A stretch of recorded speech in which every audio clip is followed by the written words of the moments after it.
take us down. Good evening and welcome to another edition of the Superfan Addicts Podcast. I'm your host, Ray Showdog Prisby, and we have a great show and a great guest for you tonight. So let's get started by introducing our panel. We got Tim Waller. We got, what's up, Tim? We got King Carl. We got the Browns or not. And we have Brown's Mama Bear.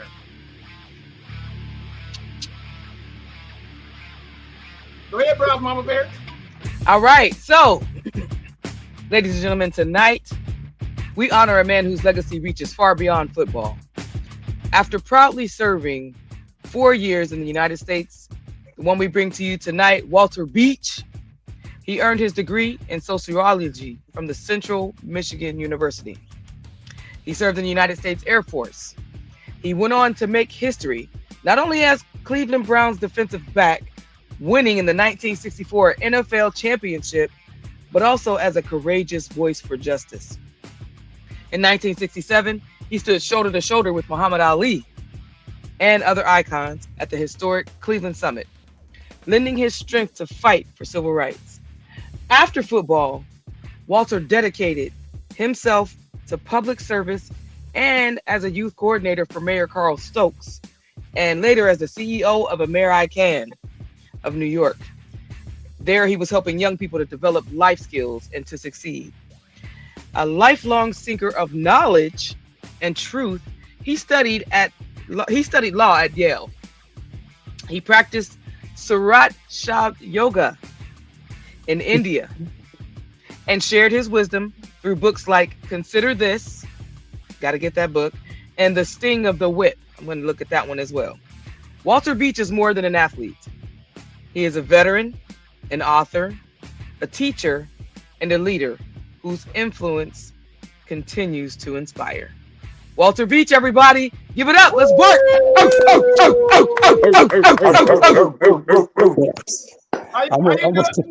How you doing tonight, Walter? Man, y'all embarrassing me. Wait. Yeah, I'm just a man. Hey, if you think that was embarrassing, we ain't even got started yet. Yeah. Hey, how the young kids say? We giving you your flowers tonight. That's We're giving it. you your flowers tonight. So That's it. how you been doing? I understand that you just came back from visiting your son in Seattle. Right, my son in Seattle, his wife, and my two granddaughters, and oh man, it was refreshing. The two of them are just they're just decent human beings. They're brilliant. I don't know. Every time I think of any of my family, because family is one of the most important institutions in society, as far as I'm concerned. But I kind of get full when I think about my family, because I'm so blessed. Hey, and that's what, and at the end of the day, that's what it's all about, being blessed. So hey, let's get into the show. So right off the top, me being an Air Force guy, and I'm hearing that you're an Air Force guy, I understand that you spent most of your time in Germany, right? Yeah, I spent 3 years in Germany. I was a cryptographic operator. And now, what was your job as a cryptic person? Well, I had a top secret clearance to decipher coded messages, and again, and I know you all can understand that, I was one of the few blacks in that organization that had that title and that level of clearance. I had a top secret clearance. So Wow. Yeah, because they don't give just anybody a top secret clearance in the Air Force. No, you know what was so interesting about it? They do what they call a CBI, a complete security background investigation, and I'd get calls from my mother and said, the FBI has been here asking some questions about you. Ooh, I love that. So Now, this is probably what we're talking about. We want to probably get into. Um, I was, I've had a unique experience in America, and a lot of it has been because, in my opinion, I've been kind of treated like an honorary white boy. Wow. Okay. So therefore, when it came to certain aspects of my experiences, uh, I didn't experience the negative aspect of what happens to black boys because I was kind of a little hero in Pontiac, Michigan, and at the high school and everything. So I was kind of treated differently, and that was kind of uh, I don't know, it was kind of sad for me.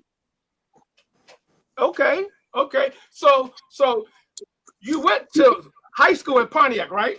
Yes, uh-huh.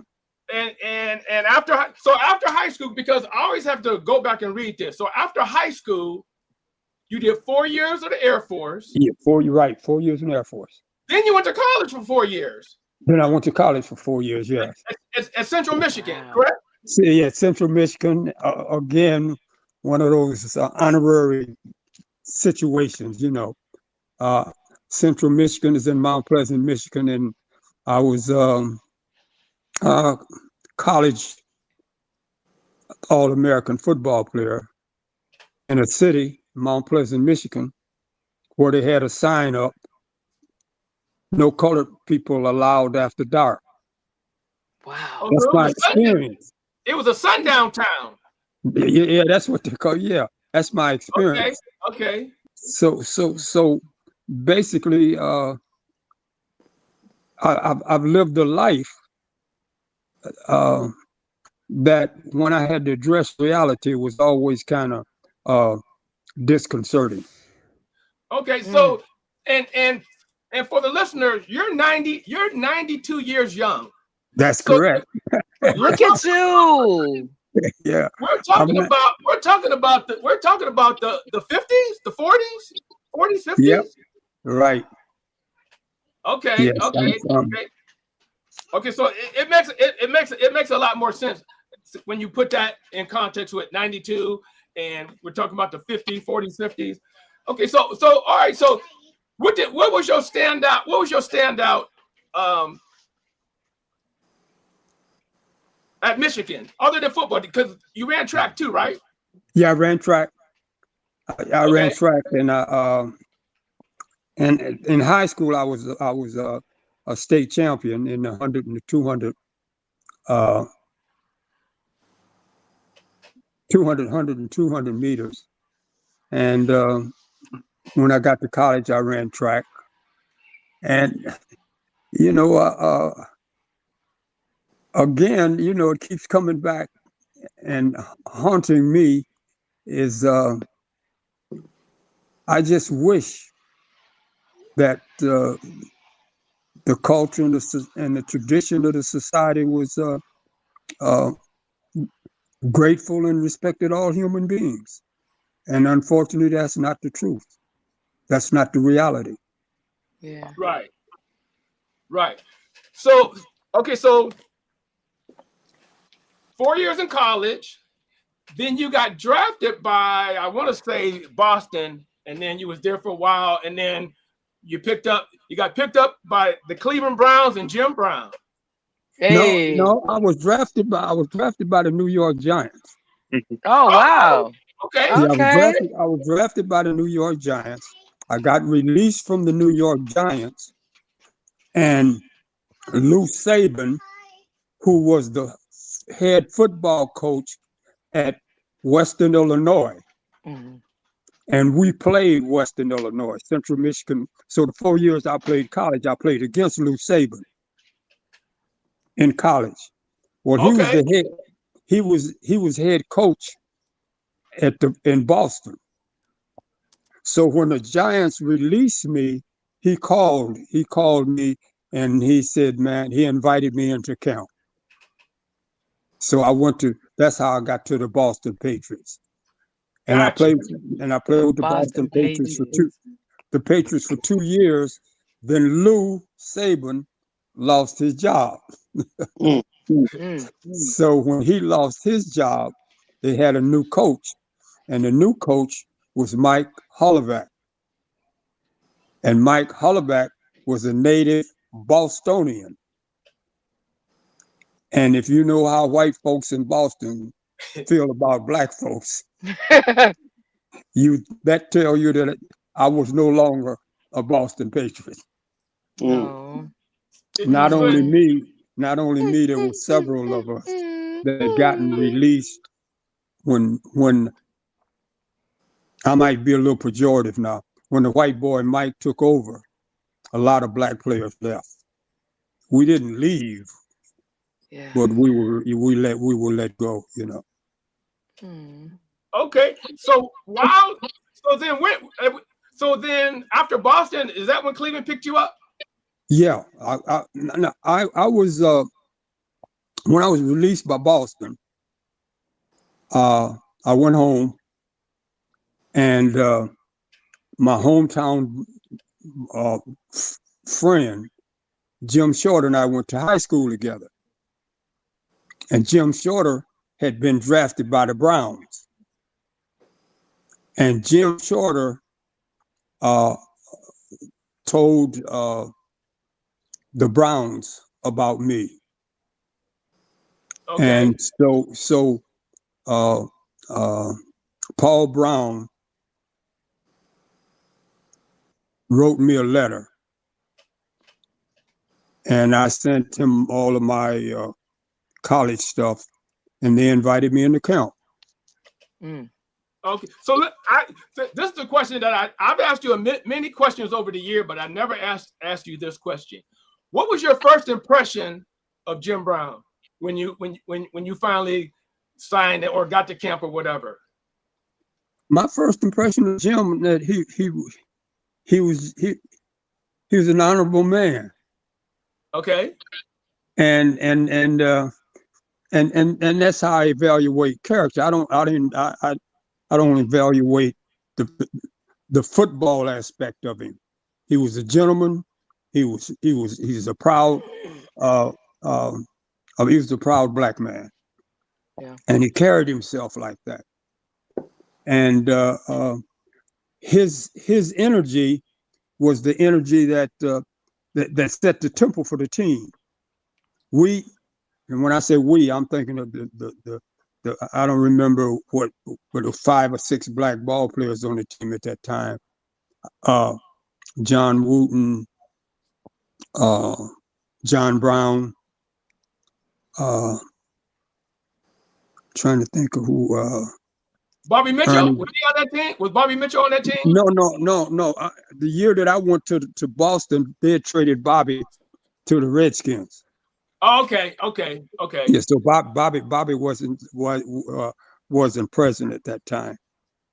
But Wooten, Sidney Williams, John Brown, Charlie Scales, Paul Warfield. Hold on. I'm gonna have to stop you for a minute. I'm gonna have to see your birth certificate, because I can't believe a 92-year-old man is just reeling off names and dates and everything like that. I'm amazed. But I'm sorry. Continue. No. I was in the taxi cab with me and my wife, and the guy was talking about some things, and we were talking. So he said, "How old are you?" I said, "I'm 92. He said, "Oh no, man, I can't believe that you're 92. He said, "I knew somebody was 92. And I asked him, "How did you get to be 92? He said, "I got to be 90, then I got to be 91, then I got to be 92. So that's the way I explain. That's the way I explain my age, you know. I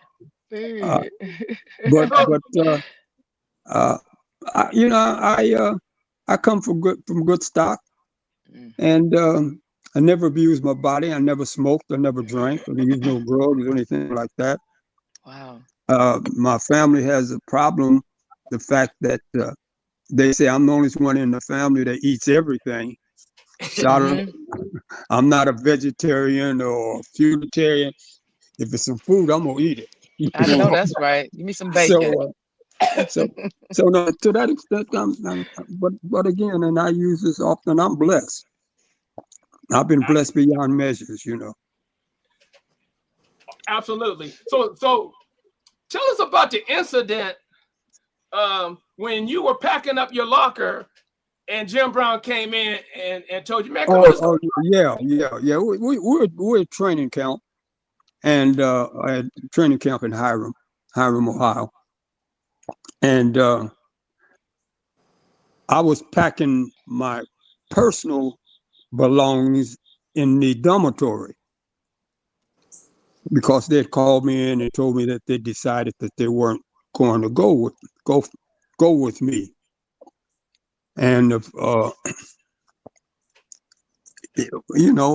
how much power do servants and slaves have? So I had no options. So I was packing up, and Jim come down. It was morning practice when they told me. For the afternoon practice,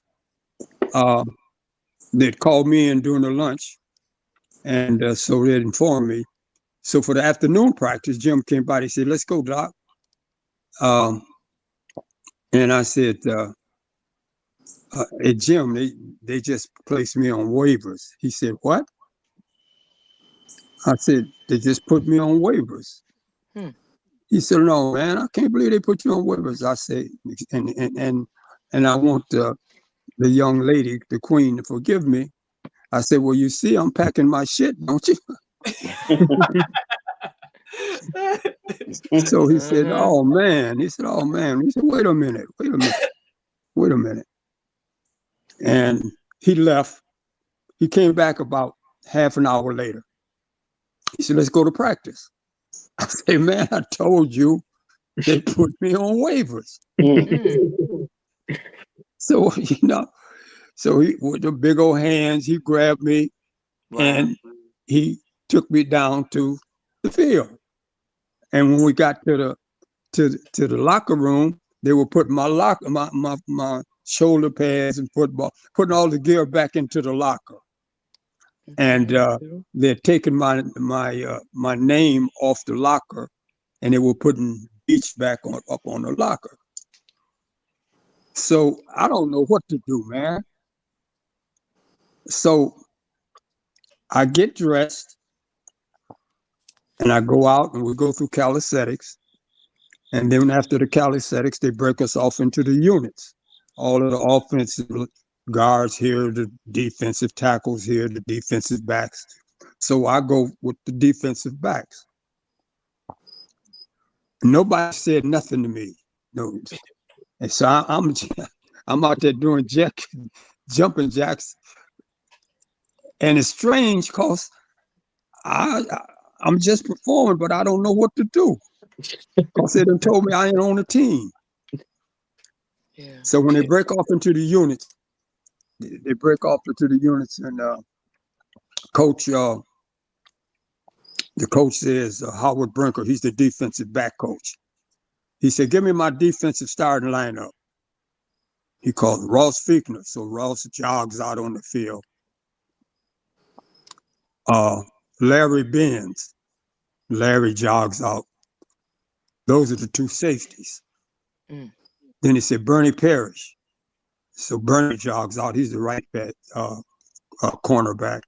And then he said Walter Beach. So, of course, I jog out with the starting unit.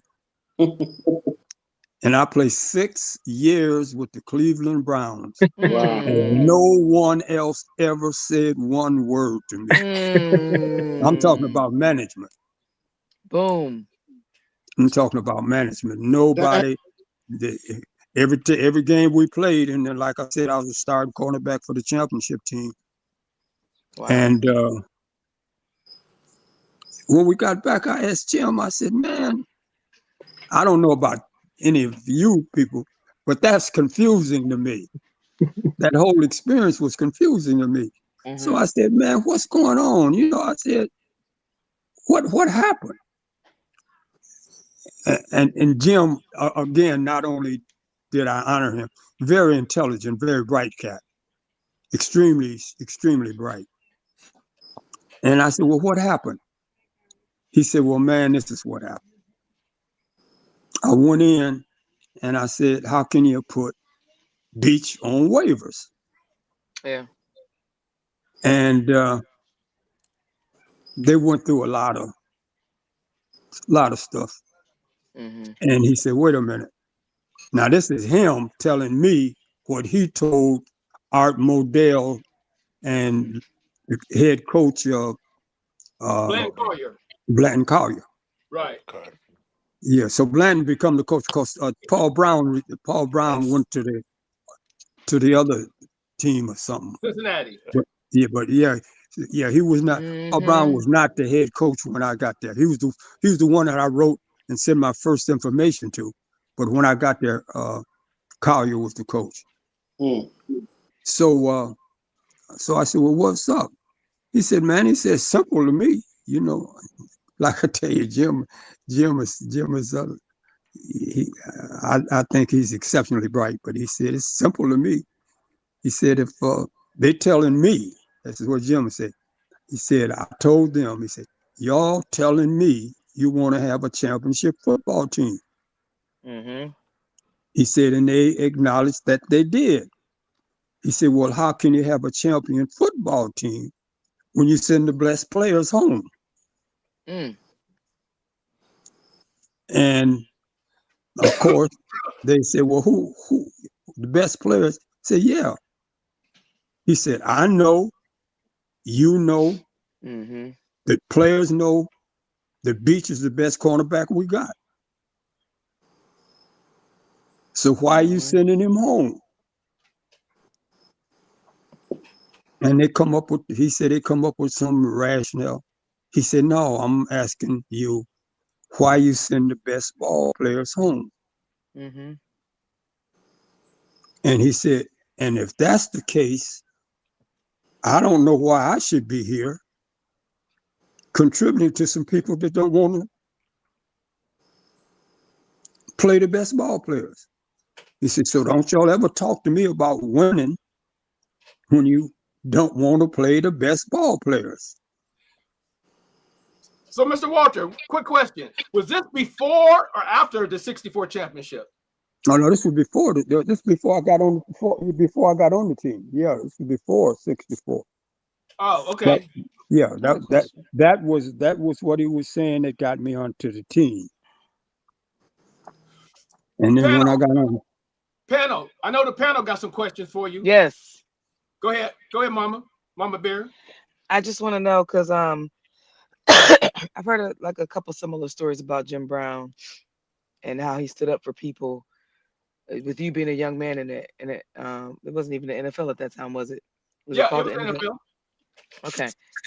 Going into that, would you say that people like Jim standing up like that were somewhat of an inspiration to you becoming somewhat of an activist in your own right, standing up for others and encouraging others to believe in themselves, like the young people that you work with and the programs that you worked for? Yeah. I'm certainly that had an impact on me, but I had that's always been my philosophy anyway, to help those who can't help themselves. Because of the fact that what I was sharing with you in terms of my philosophy earlier is that I'm a blessed human being. So I'm blessed beyond measures. I've had experiences and I've seen people suffer based on what I always considered a lot of nonsense, on a lot of what I call inviolable requirements. You got to be something. Well, I got a small follow-up. To that. I know you haven't been watching a whole lot of football and keeping up with everything, but in light of that, Have you kept up with the situation with Colin Kaepernick and the stance that he took, and how did you feel about it if you did? Well, I felt that Kaepernick had taken the best position to take as a human being. Yeah. See, that's another thing, and I use this. Football is what I did. That wasn't who I was. Amen. And I'm assuming that based on the stance, Kaepernick was saying the same thing, man. Mm-hmm. I'm a human being. Yeah. I shared a story, and I know if you read Consider This, the story with Art Modell. We're on an airplane going to play the Los Angeles Rams, and while on the plane in that 4-hour flight, I'm an avid reader, so I like to read. So I'm reading the book, and Modell on the plane, he comes by and he said, "Walt," he said, "what are you reading?" And I show him the book, and he said, "I don't want you to read that book."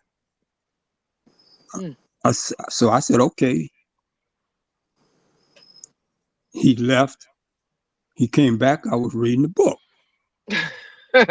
He said, "I thought I told you that I did not want you to read that book."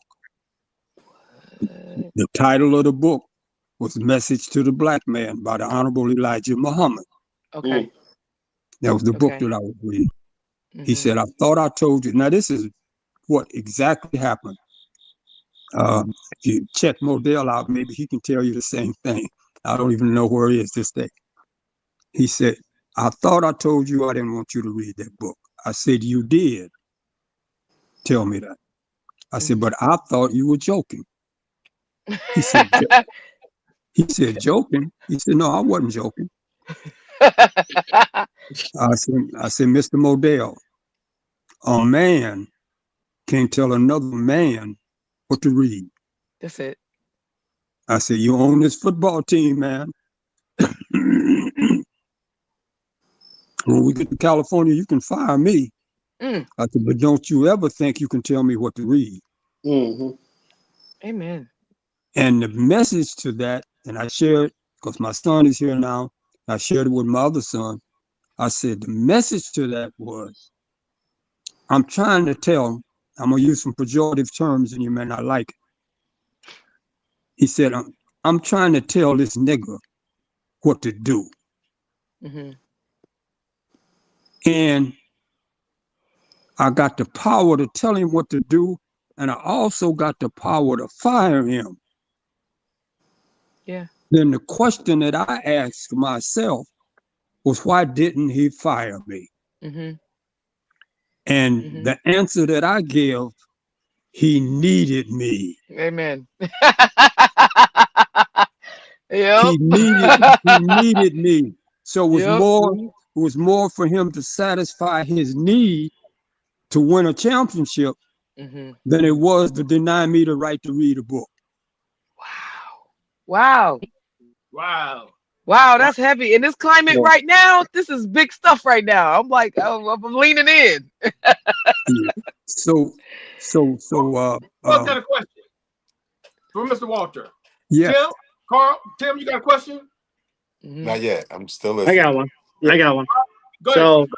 So, you spend time with Jim Brown, obviously, time alongside Muhammad Ali, and those are guys that are just greats at two different classes. You know, top of the line.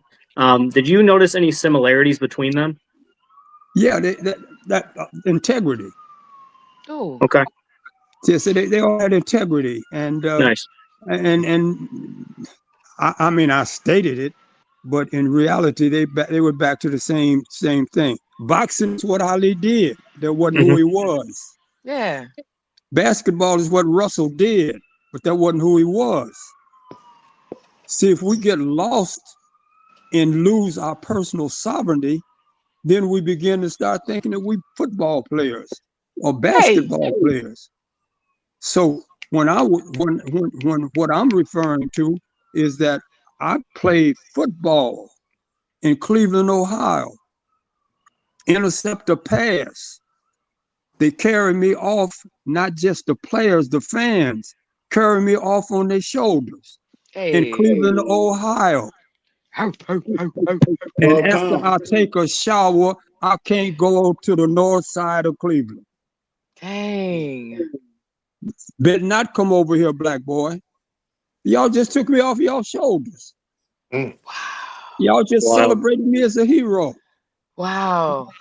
Wow. But I can't go to the no north side. You better stay over there in where all them other Negroes are staying. See, that's the message that I have, that I live by. Wow. Yeah, they can't treat. See, I just if I start allowing that to think that I'm something special, Yeah. then that separates me from my people. That separates me from my family. Mm. I grew up in a family where my mother used to say, "Boy, right is right. Right don't wrong nobody, and wrong don't right nobody. So you want to be right." Yeah. I got that from Tranquilla Beach, my mother. I have a question for you, Mr. Beach, and it's an honor to have you here. And I thank Ray for having me on the show, and Carl Bowers. And early in life, before you played sports, what was your drive to get you into the game? What did you love about track? What did you love about the possibility of playing pro football? And did you go out for the Olympic team? That's my question. Nice. Well, my father was a baseball player. You know the Kansas City Monarchs? Yes. The baseball team. Yeah. Yep. Well, in Pontiac, they had a baseball team, and my dad was on that baseball team. So he competed against the Kansas City Monarchs, you know. Mm-hmm. So I was reared and brought up in an environment of sports. So and again, like I said, being blessed, I had speed. I had things that was beneficial for that type of stuff. Did you ever have a coach, not like the owner Modell, but an actual coach to try to derail your drive when you were a youth? No, I ran uh, what they call the Junior Olympics in elementary school. Mm-hmm. I love that. Yeah. And then I went to junior high school, Washington Junior High School. So I played sports in Washington Junior High School. And they had segregated facilities in Pontiac. In fact, when I went to Washington Junior High School, me and all the other black folks that went to Pontiac Junior High School, we had to walk down a certain street to get to the school. And that was so no black folks could walk to Washington Junior High School without walking to Orchard Lake and going down Menominee. That's the name of the streets, named after some Native American they called Indians. Mm-hmm. That's the only way that we could go to school. Wow. Why was that? Because the city was segregated, and black folks didn't live in that community. Where Washington Junior High School, no black folks lived over there. So we could only walk to school down those two streets. Now, that wasn't Mississippi. Right. That was Pontiac, Michigan. That's crazy work. Well, it don't surprise me because Ohio was a free state by one vote. We could have been talking about a whole different Ohio if the situation would have turned, but only one vote decided that Ohio would be a free state. So when they looked to the north and came north, we got to get to Ohio. Well, it's just by one vote, but the sentiments of the South were still integrated whether you was in Michigan, Ohio, as Malcolm used to say, long as you north of the Canadian border, there you go. Yep. So it's a different time. How many kids did you have? I call them my kids. I had 7. Okay. 2 of which are dead. Mm-hmm. But they died when I was young. When they were young. Yeah, I went through that. I lost a son a couple years ago. Yeah, and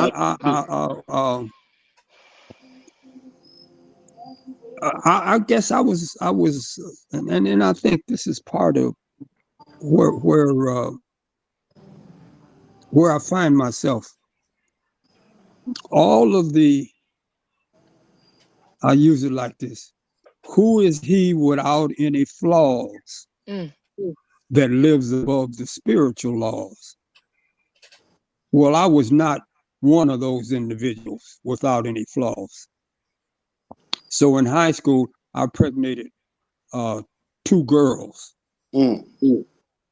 Now that's when I was in high school. Mm-hmm.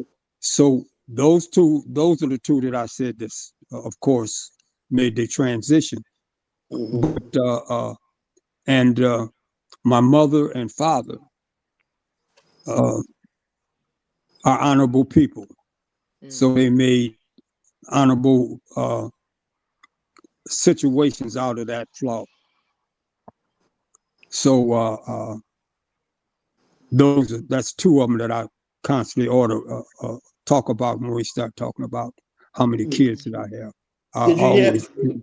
Did you have any kids? And I don't want to dominate the question. Did you have any kids that actually played sports, or grandkids that played sports too? I had a son. He's sitting here right next to me. I think he thought he could play some sports, but for some reason he had a different pursuit. He wanted to be. He was an intellect, so he wanted to go on and do some other things. Okay. And I'm very proud of him. But he was never interested in sports. Now I had my daughter. Both of my daughters were involved in sports in high school. And my oldest daughter, her son, she had 2 boys, but one of her sons was Justin Beach, my grandson. He was a dynamic basketball player. And in fact, some of the NBA stars, Justin could handle them, but he lost his way. He lost his way, and he got into some difficulty, and so that's his story. But he's still my grandson. But he was more than just an ordinary athlete. In fact, some of the guys that went to the NBA, when you talk about them who made the NBA and they talk about Justin, they said, "Oh man, Justin will take care of us all of the time." But like I said, he lost his way into that slick criminal aspect of it. That's all I had in terms of sport. But and I'm gonna say this: it's never been something that I took a great deal of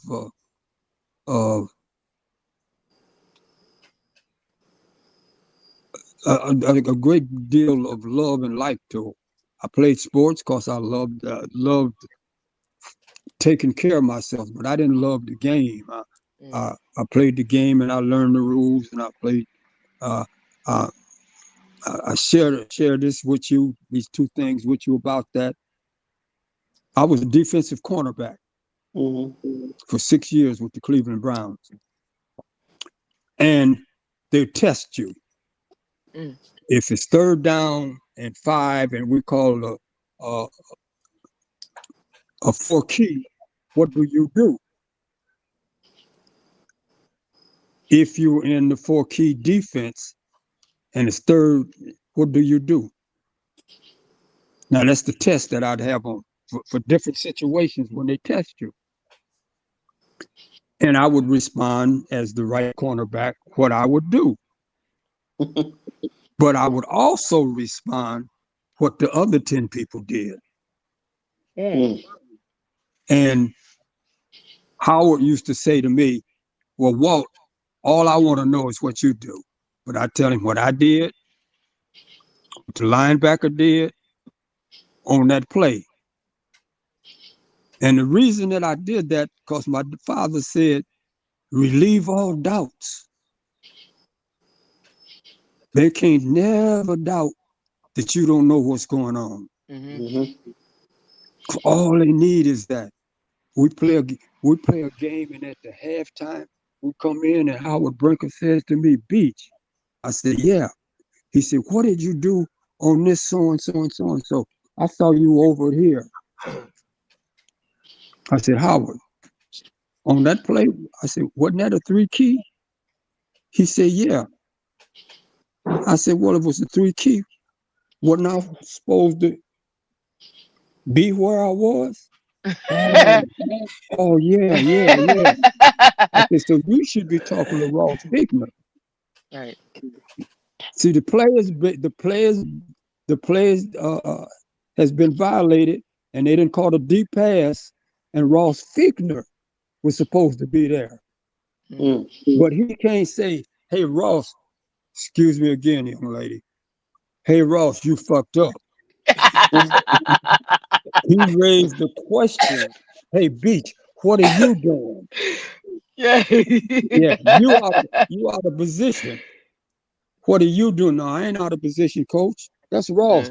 Tell him. But he's a white boy, man. So I'm telling y'all what the dynamics is. He's a white boy. They're not anxious to run over there and say something wrong about what he's doing. Wow. On that 64 team, did they allow? I have a question for black captains? Go ahead, Tim. I just want to say this real quick because I've been waiting a while from the last thing that you said when I wanted to ask this question, and it has to do with the thing you mentioned about players and the way Admiral Dillon treated you. And it reminded me, because I'm a forensic psychologist, and there's a term in psychology that they're referred to as the sandwich generation.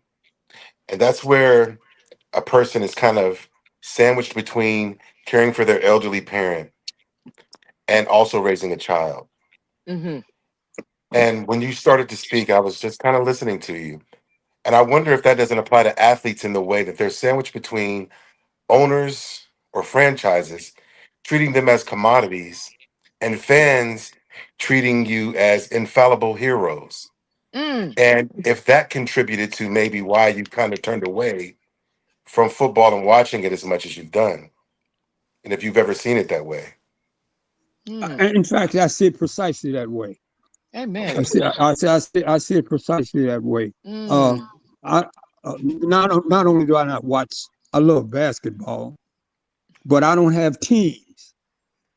See, for basketball, for me, it's LeBron, Westbrook, and Giannis. Okay. The rest of the league, I don't even know who the other players are.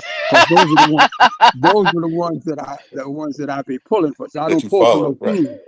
Yes, I don't pull for no team. But when I'm moved away from the sports game because they start listening with it, what it was when I played. Rarely, if ever, did they throw a flag for unnecessary roughness. When I played, the game was rough. It was rough. It was you're supposed to be rough. Yes. But what they've done is created another game. And they've created it because there are certain aspects of the game in terms of the commodities and marketing is how they market it. So we can definitely have nobody hurt the quarterback. Right. Have you ever seen that picture with on his knees, number 49, with the New York Giants. Y.A. Tittle. Y.A. Tittle. Go, Yes, Ray. sir. I remember it. I know the picture you talk about. Bald head, blood. He got blood coming all out. That's right. That's that unnecessary roughness. Right. See, they done taken the roughness out the game in reality. Yeah, they got 65. That's it. That's the picture right there. Yeah, that's it. Yeah. Hey, man, you out here with a football and a helmet? Then we're gonna take care of that. So on that note, Mr. B, take us because it had to be one of the biggest upsets. But take us to the night before the 64 championship game. I'm sorry, do what? I said take us to the night before the 64 championship game because the Baltimore Colts were heavily favored. I mean, again, they were heavily favored, and Jim made a speech. See, I mean, there's a lot of positive things I could say about Jim, but he made a speech before the game, and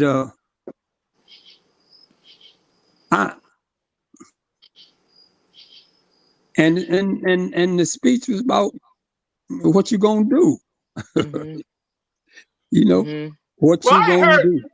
Well, answer me this, because I had heard that when Jim and a couple players went down for breakfast, the Baltimore Colts marching band played tap. Like, y'all already dead. I'm not familiar with that. Okay, it might have happened. I wasn't. That might just be a rumor that went around or whatever. But I had heard that they played taps, and that pretty much fired everybody up. But I do remember, didn't you get an interception in that game? Yeah, I got an interception in that game. But Bernie Parrish was the right cornerback, and Bernie was the one who he always would set up for the defensive backs. He would always analyze what our job was and what to do, And he told me, he said, they go most of the time they go to Raymond Berry. So, yeah, because you were assigned to him, right? Right. He called 3 passes, and I called 1. Hey, 3 passes for like 40 yards. Right. They were expecting the game out of Raymond Berry that Gary Collins had. Right. Yeah. Gary had the game as opposed to. Right. Yeah. But Gary was roasting. Matter of fact, he was the MVP of the game. Yeah. He was. And Raymond Berry was. I knew. And Bernie said it, man. He said, if you stop him, because the majority of their offense was based on his receptions. And Bernie, when we had our meeting, he told me, he said, well, Walt, he said, he never catches anything over 9 yards. Oh, so he was a yak guy. Yeah, so I said, well, if he never catch nothing over 9, I ain't going but 8. Right. So, basically, you set up 8 yards back and like, come on. You can catch anything in front of this 9. But if you try to get beyond that now, and like I said, he burning and the defense, so we knew what we were doing. So we knew we was gonna shut off. And a lot of times Johnny would go back. Wasn't nothing available for him. Wasn't nothing available for him. That's why you got that shutout. It wasn't even a close game. 27-0. 27-0. 27-0. Great game. So after your time with the Browns, or let me address that differently. When did you start with the American? I'm guessing Jim obviously got you started in it. Did you Yeah. start? Oh yeah. Yeah. I was a Northeast. Yeah, I was a Northeast director of the American. American. The American. Yeah.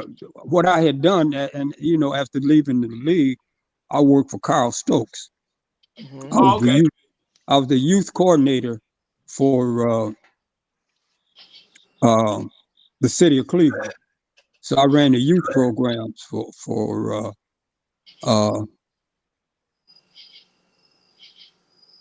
Cleveland.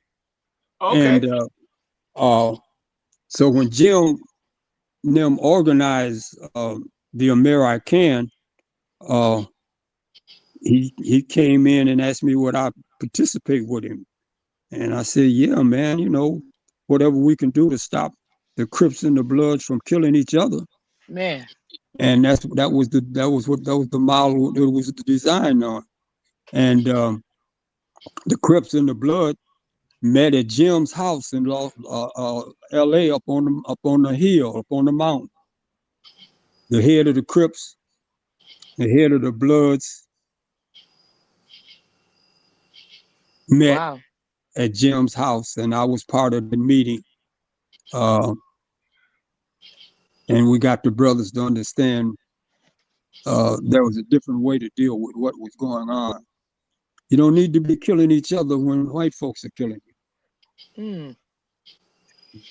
So Big let me ask, investment. so I guess I got a question because if I look up Renaissance man in the dictionary, I'm gonna see a picture of you because when did you have time to go to Yale Law School? Right. Well, I went to right after after I come out of the military, went to college, and when I was working for Stokes. Like I said, I was the youth coordinator for Stokes. Okay. And in one of those programs, there was a guy named Bert Griffin, Caucasian gentleman named Bert Griffin. And Bert said to me, this is an interesting story. Bert said to me, man, he said, you should be a lawyer. I said, well, yeah, I'll be a lawyer. He said, you want to be a lawyer? I said, yeah, I want to be a lawyer. He said, okay. He said, I'm going to get you into law school. And I want you to understand this clearly. Yale law students, to go to Yale law students, they have a certain number that enters that law school. Mm-hmm. That number is decided the year before the semester starts. So if you wanted to go to Yale Law School today, you'd have to get approved for next year. Yeah. And when they make those approvals, that's who go to law school. So I told Bert Griffin, I said, well, yeah, I'll go. And it's a true story. He gets on the telephone. I don't know who he called at Yale. But the point I'm making, they had already committed registration for the next semester of the students. He came back. He said, I got you into Yale Law School. Jesus. Favor. Hey, what else is it but white folks' privilege and entitlement? That's why I said I've been blessed. They done treated me like a white boy.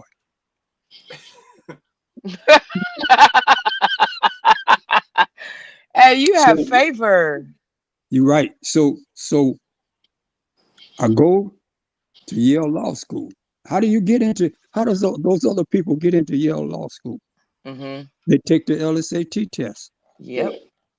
They take a test. I didn't take no test. Right. Why did they let me in? Because Bert Griffin's father, graduated from Yale and he was a judge in Connecticut. Mm. So y'all think all them white boys get in because they passed the LSAT test?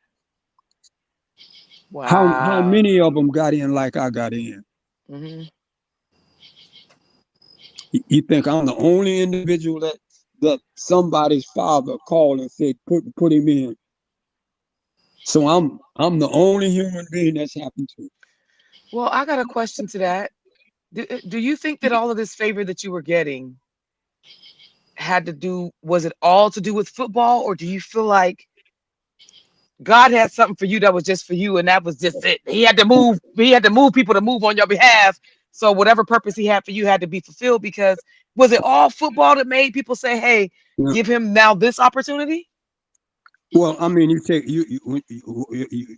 you introduced another dynamics in human experience when you Mm-hmm. say God. Yeah. I don't know if you can see right now what I got on my head. It's a kufi, Mm-hmm. and when I see people, they say "Assalamu alaikum," I say "Wa alaikum salam." Alaikum salam. I wear a kufi because I like the Mm-hmm. way it looks. I'm not Muslim. I'm not Mm-hmm. Christian. I'm Mm-hmm. not Buddhist. I Okay. don't believe in any of the imperial religions because I Okay. think they're all the same. Mm-hmm. They just deify a different tradition and a different culture, Mm-hmm. but they're all the same. So they create and they come up. So I think of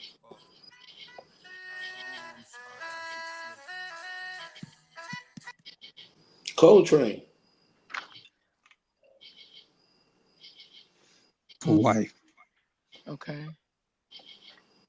Oh, am I with you? I Yep. can hear you now. We can hear Hello? you now. Yeah. You're back. Yeah. We're trying to see how much is connected to Yeah, no, football that or was my other wife. stuff. Yeah. That's important. Mm-hmm. The question is So what?